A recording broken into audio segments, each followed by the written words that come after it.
क्या उद्धव ठाकरे के सांसदों ने बीजेपी के पक्ष में कर डाली क्रॉस वोटिंग? क्या उद्धव ठाकरे ने छुप कर दिया बीजेपी को समर्थन? जी हाँ दोस्तों, बड़ी जानकारी आप लोगों को बताना चाहेंगे। ऐसा हम इसलिए कह रहे हैं क्योंकि उपराष्ट्रपति चुनाव में भारतीय जनता पार्टी की जीत हो चुकी है और भारतीय जनता पार्टी को सीधे 452 वोट मिल जाते हैं। यहाँ दोस्तों सबसे बड़ी बात यह है कि भारतीय जनता पार्टी को 452 वोट कैसे मिलते हैं, जबकि भारतीय जनता पार्टी के 427 सांसद ही है ना एनडीए के सदन में मौजूद थे। यानी कि 25 सांसद ऐसे हैं जो एनडीए के ना होते हुए भी उनका जो है ना वोट एनडीए उम्मीदवार को मिल जाता है। और दोस्तों कल मैं आपको एक ऐसा स्टेटमेंट बताने वाला हूं ना, जिससे आपको ये सोचने पर मजबूर होना पड़ेगा कि आखिर क्या उद्धव ठाकरे के सांसदों की ओर से ही एनडीए उम्मीदवार के समर्थन में वोट दिया गया है या फिर नहीं। क्योंकि दोस्तों उद्धव ठाकरे की पार्टी के एक बड़े नेता का कल बयान आया था। उन्होंने कहा था कि राजनीति संभावनाओं का खेल है, कब क्या हो जाए किसी को नहीं पता। दोस्तों एनडीए उम्मीदवार सीपी राधाकृष्णन देश के नए उपराष्ट्रपति बन चुके हैं। 452 वोटों की उनकी जीत हो चुकी है।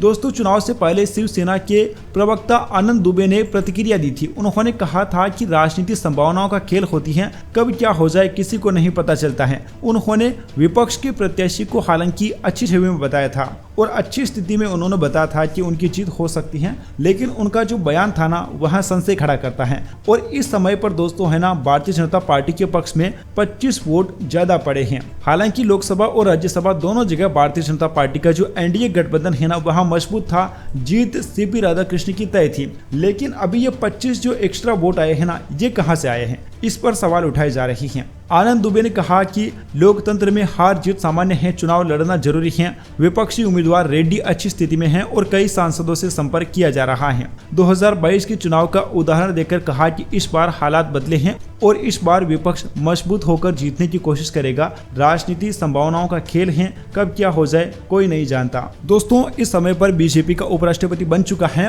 और भारतीय जनता पार्टी के उम्मीदवार को 25 वोट ज्यादा मिलते हैं। आप लोगों को क्या लगता है किस पार्टी की ओर से या फिर किन सांसदों की ओर से भारतीय जनता पार्टी के पक्ष में वोट किए गए होंगे? आपकी इस पर जो भी राय है नीचे अपनी राय कमेंट बॉक्स में बताना ना भूले। Subscribe now and press the bell icon.